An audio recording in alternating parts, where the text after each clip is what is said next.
Genius for life. Coconut smoothies coming at you.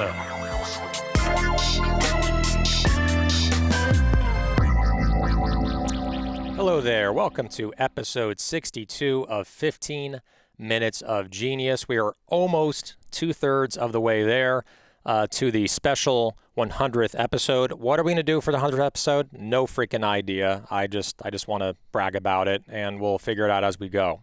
So we have, first, before talking about Manhattan Beach Studios or our guest, you're noticing all the new graphics, right? We got the new Genius head right here. You saw the intro with the Genius guy.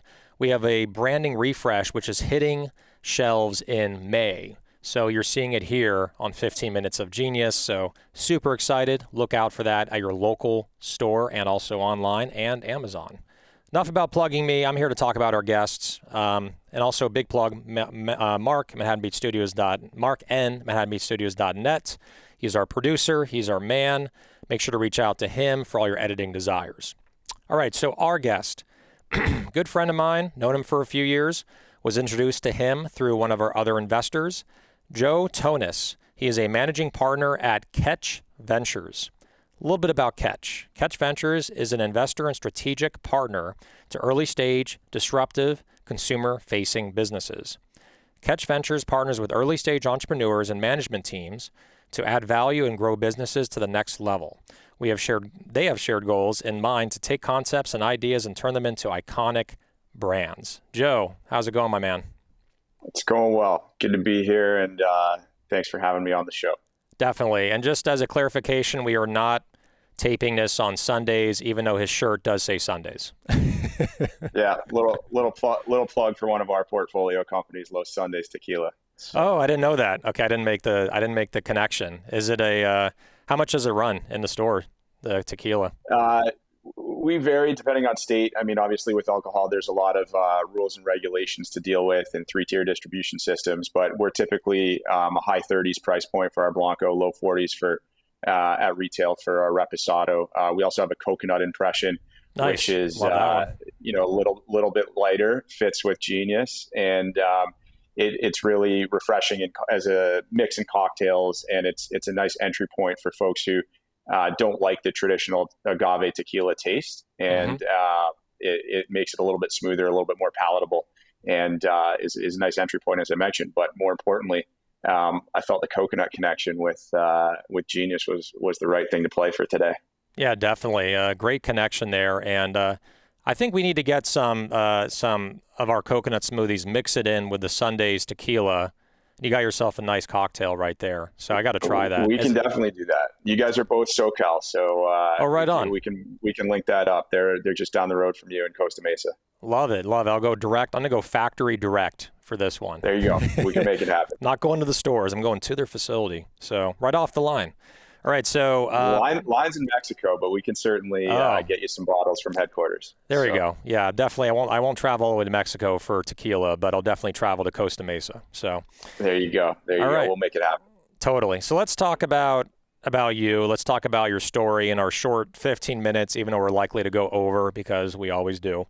Talk about how you got into the investment space, and also how you got interested in CPG in general.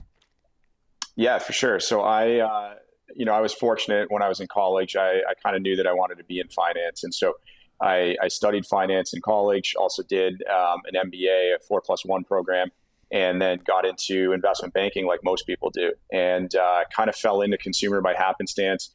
I worked at both Lazard and Bank of America Merrill Lynch in their consumer and retail groups.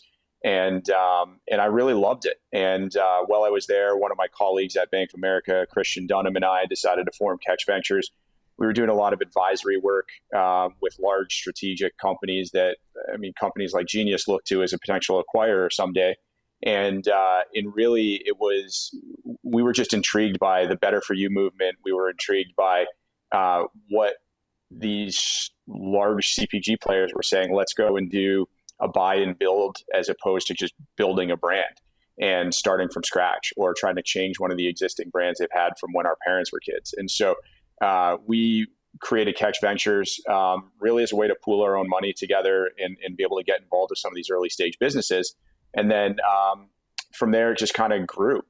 We then I actually ended up leaving Bank of America to join a group called Mistral Equity Partners, which is a consumer and retail focused investment group, mostly middle market buyouts and growth equity. And have kind of been operating Ketch in parallel to that. We've made about a dozen investments now on the Ketch platform. It's a syndicate strategy. We don't have a dedicated fund. We raise on a deal by deal basis from friends and family and other folks in our network. And it's mostly, I would say, seed and Series A businesses we've participated in, and everything kind of, we call ourselves consumer-facing investors. That could be everything from consumer services and technology to more traditional CPG, food and beverage, personal care, household items, things like that. Got it. Yeah, great description of what you guys do, and it's really interesting as well. It could be a whole nother topic or podcast, which is how you're actually investing and also raising the money, right? You're mentioning syndicated, which is like, I guess, like an LP where the money's already there and ready to go, and then you just kind of portion it out to different investments, throughout the year. You're saying that this is different, right, from syndicated, if I have my terms correctly? Yeah. Or is it the opposite? So it's a little opposite. So we are syndicated. Every time we go to do a deal, yes, we have to go and raise the money for it. And so got it. That's what it means. What that does is it forces us to be a little bit more selective in terms of the opportunities that we pursue. Right. We can't go out and do 7 or 8 deals a year when we're constantly going to the same pool of investors to kind of come in. And I think that we need to kind of show a little bit of traction with the investments that we make and see a little bit of success as those kind of go. So we've been averaging typically, I'd say, about 3 deals a year. Last year we did 4 deals, but I mean, it's a typical for us. It's never going to be more than that. And we try to be selective with each of those for those reasons I mentioned. And not to mention as well, I think we don't want to be a spray and pray strategy where we're looked at as making 50 investments and hoping that 2 or 3 of our investments return our portfolio, 10x or whatever that number looks like. So that's really it for us. And it's really about building traction, building a name for ourselves. And hopefully if things all go well over time, we'll eventually have our own fund one day with a dedicated fund and LPs, committed for a longer period of time rather than individually deal by deal. Yeah, definitely. It's a new approach that I haven't heard too much about. Like usually, traditionally, right, it's going to be LP, the money's already there. It could be taken out for a series of investments. But I do like this strategy because it's really quality over quantity. You're finding the right deals at the right time with the right brands, the right products. But then you're going out and you have to raise the money from these people, right, from, friends and family or seed capital growth funds, and then invested into the brand. So I imagine it's not as easy to operate this kind of fund because you do have to go out and raise the money case by case, right? Yeah, that's exactly right. And I think it's a situation where not only do we have to be sold on the investment and agree that it makes sense to invest in the company, but we then have to convince our network that that's the case as well. And so for us, it's kind of 2 steps of work rather than 1 step of traditional diligence and then deciding through an investment committee to go ahead. It's that plus the fact of actually having to raise the capital, as you mentioned. So it's a different strategy, but it's one that's worked well for us. I think you are starting to see it a little bit more and more, especially through some platforms like AngelList and things of that nature. But ultimately, it is different, but it's what's working for us so that we can continue to build a name for ourselves and hopefully become a household name in VC at some point down the road and have a dedicated fund. Yeah, definitely. And then also, because we've had conversations too in the past, just in the last couple of years, where it's kind of a reckoning time. We've mentioned this on the show many, many times, a reckoning for brands and companies to be sustainable. So a big reason for the show, besides bringing on kick-ass guests, is also to talk about what is important, right? What can people learn from and what's their takeaway? We get a few thousand views or more per episode from a lot of entrepreneurs that are operating businesses right now in CPG from, they find us on LinkedIn, the show on LinkedIn. So tell us more about how margin has taken, it's always been important, but it's even more crucial now than before. What kind of margin does your company, investment firm, look for? Just top line margin, gross margin. Tell us more about those details, because that's going to give a lot of CPG entrepreneurs an idea of what they need to aim for to be seen as a bankable investment.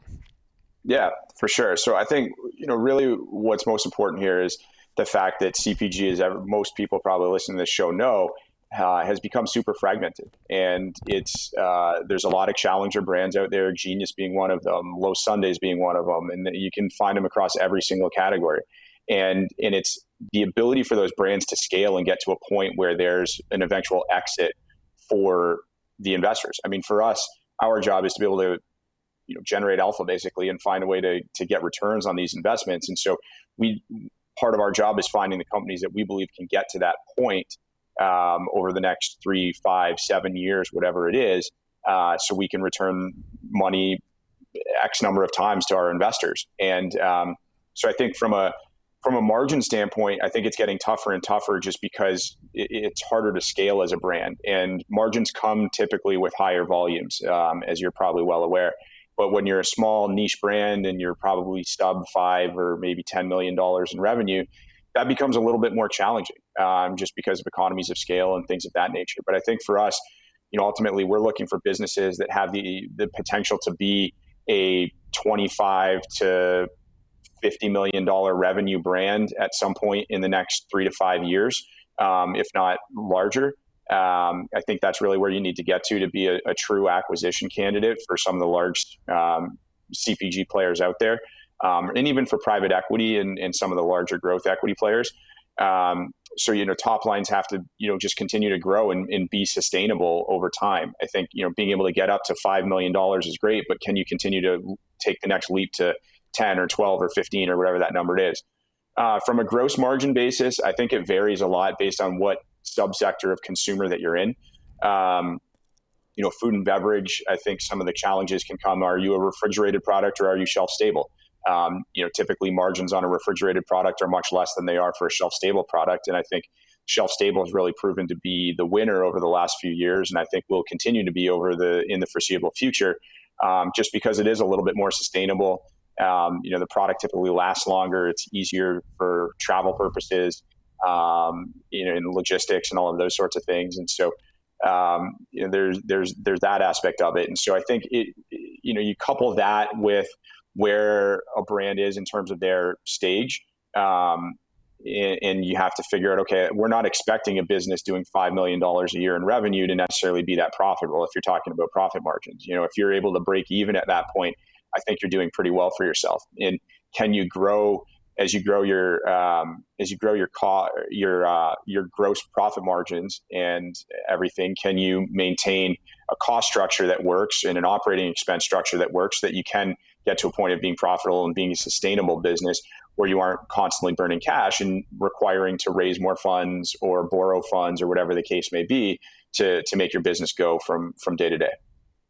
Yeah, it's so crucial, right? Like something that we're working on, right, is how can we be more sustainable? How can we eventually break even? We're a younger brand that's sub 10 million in revenue.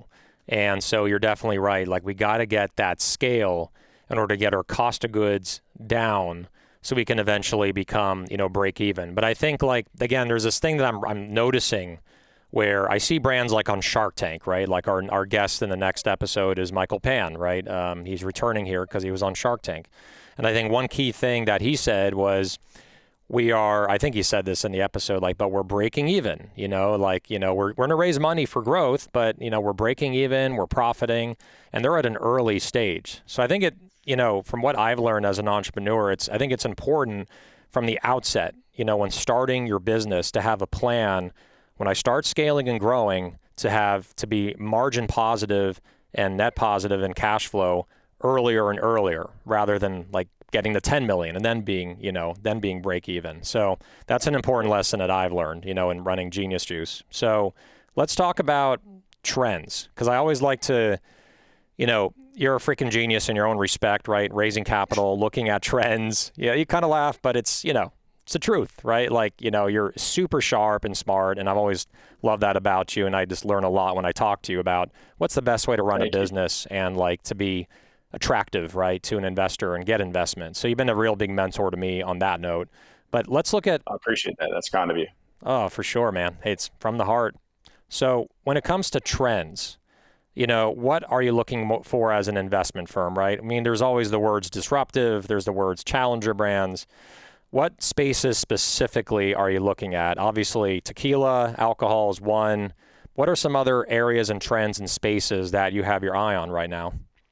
Yeah, so I think one that's really caught our attention over the last probably year or so is sustainable companies, right? Ones that are doing things beyond just providing a good product or service, in changing the world, because I think that there's such a big focus right now on environmental and sustainability and things of that nature.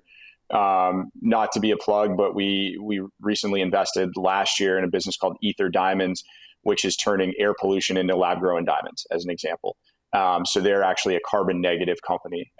So they're helping the footprint that traditional mined diamonds are making on this earth and in our atmosphere and everything like that. And so I think businesses like that, which are truly kind of solving a problem, I think, and helping better our world, are things that we've been pretty focused on over the last little while.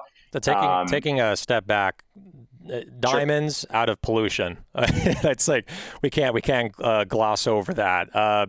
How does this work? Diamonds that are on someone's finger is from air pollution, or tell us more. That's right. So the company has what's called a direct air capture technology, and it's direct air capture is not that unique, but using it to make diamonds is. And so they use a direct air capture technology, which that equipment can be placed anywhere in the world. And in a second, I'll tell you what we hope the business can evolve into at some point. But it captures pollution from the air, goes into a tank that looks not dissimilar to like a scuba diving tank or something like that. And then we put it into a diamond reactor that is like any other kind of traditional lab growing diamond, creates pressure and basically speeds up what it takes the earth thousands of years to create. And but we have a more environmentally friendly version of that than what some of the other reactors that are used in current or traditional lab grown methods are, where they're still burning fossil fuels and things of that nature. Ours is 100% sustainable. And so it's actually, the business right now is focused on jewelry, and the founders of the business come from the jewelry industry. But we actually believe, and part of our thesis at Ketch was that there's diamonds in so many other things that we use today, even as simple as our cell phones, medical devices, you name it. And so lab-grown diamonds are much more affordable than natural, and it makes more sense to be using lab-grown diamonds in products like that. And so we actually see that to be a much larger opportunity than the jewelry business itself. And being able to say, making up a scenario, Apple uses our Ether Diamonds in their cell phones. They can say, hey, we have sustainably growing diamonds in our cell phone, and it adds an element to whichever businesses on the other end are actually using the products. And then on the jewelry side, I think what we think is pretty interesting and exciting is because those direct air capture technology is mobile. Think about down the road when we can maybe be making the diamonds for the Super Bowl rings, and we can take our direct air capture technology to the stadium where the Super Bowl is being played. And next thing you know, the diamonds going in the Super Bowl ring were actually captured from air at the actual game that it was played. Wow. And so there's like kind of capturing some cool things the memory, like that, you can, right? Yeah, capturing exactly. the memory, experiential. A couple that buys an engagement ring, and they can buy it with the diamond that was captured with air in New York City, which is where they fell in love, or something along those lines. And so that's really what we're excited about, in terms of the opportunities going forward. But ultimately, it comes back to that sustainability and bettering the world trend, which is kind of the crux and key point of our thesis for our investment on that one. It's great. Yeah, it kind of reminds me, because I used to be briefly in the jewelry business. I used to have, I don't look it, but I joined with my friend and we did Gothic sterling silver jewelry. Skulls, like stuff like Keith Richards would wear, like the Keith Richards skull was our top seller.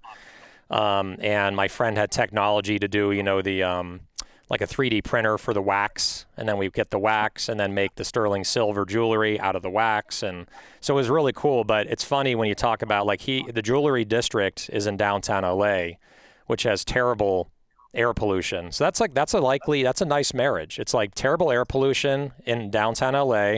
The jewelry district is in downtown LA. You take the bad air, form it into diamonds, and then sell them and down. It's pretty funny. You got it. And naturally mined diamonds, they're finite, right? In terms of what the earth has, and expensive too. Yeah. They're expensive, and lab grown has become, relatively mainstream. And in consumer surveys, over 2/3 of people say that they would buy a lab grown diamond over a naturally mined diamond. Yeah. No one can tell the difference. Yeah, exactly. Unless you are a gemologist, you're not likely to be able to tell the difference when it's on someone's finger or around their neck or something. Exactly. So, people are not, we're not carrying around loops all day, right? Looking at diamonds. Yeah. Exactly. So we're running out of time, but we're going to go right into our next segment as long as the graphics can permit, Mark. Rapid fire questions. Rapid fire questions. All right, it worked. Love it. Let's do it. This is our first episode with all new graphics, and that was the new graphic, the new head coming in, and Mark, you executed it to a T beautifully. So great job, my friend. That's why he earns the big bucks here at Manhattan Beach Studios. All right, I do this for free. So, all right, we're going to go into a bunch of questions. Going to get a bunch of answers. I sound like from like Arnold Schwarzenegger from Kindergarten Cop. I'm going to ask you a bunch of questions. I want a bunch of answers. All right, here we go. I'll try to give them to you. All right, so you're rolling right into it. NSYNC or Backstreet Boys? Backstreet. Backstreet's back. All right. First thing you do when you wake up? Check emails. Right on. You can admit it. Movie you can watch an unlimited amount of times? Sandlot. Sandlot. Right on. You're killing me, Smalls. That's from the movie, right? Okay. Oh, yeah. Song you can listen to an unlimited amount of times? Floribama by Kenny Chesney. Got it. Didn't know you like country music. I didn't peg you to be a country listener. Yeah, that's me. Yeah, could have been a cowboy. Favorite sport to watch? Hockey. And I think it should have been a cowboy, right? Or is it could have been a cowboy? Should have. Should have. Yeah. All right. And you're from Canada, right? So hockey. Originally, yeah. Zoom, Microsoft Teams, or Google Meet, which one do you like the most and use? Zoom. Me too. What is your spirit animal? A bull. That's no surprise. No surprise. That's the best match answer we've ever had on this program. So, window seat or aisle seat on an airplane? Probably go aisle. Peanut butter or almond butter, or neither? Almond butter. It's better for you. Omnivore, flexitarian, vegetarian, or vegan? Carnivore. There you go. You're like asking carnivore. So cold weather or hot weather? I got to go hot as much as I love cold weather activities. That's why you moved down to Florida, right? Exactly. All right. LeBron James or MJ? MJ. Right on. Ginger or turmeric? Ginger.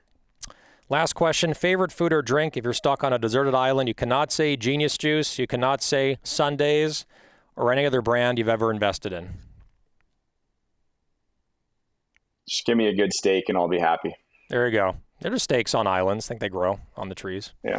All right. So, that is the rapid fire questions with Joe Tonnos. And this is episode 62 of 15 Minutes of Genius. I wish we had more time, man, but thank you for joining us. Really value our friendship. And man, thank you for coming on our show. And we'll definitely be catching up soon. It was my pleasure, and always happy to catch up with you, Alex, and excited to be a part of it and look forward to continuing things forward with you. Thanks, my man. All right, we'll have a wonderful night. All right, so that is, again, episode 62 with Joe Tonnos. We are on LinkedIn and YouTube. We're posting it on Tuesdays and also on Fridays. You can also go to our YouTube and the Genius Juice channel, and you can like or subscribe to us. That'd be Really very helpful to us. So big plug to Mark Nicholas, Mark N, AmadHadamyStudios.net. All your editing desires, photo, video, everything you want, stop motion, packaging, he does it all. We're actually getting our new bottles over to him, actually, Mark, on Monday, for you to take some photographs of it to go up on Amazon. So that's a very perfect example of what he can do for you. So again, thank you for joining us. And one last thing, stay genius, my friends. Genius for life. Coconut smoothies coming at you.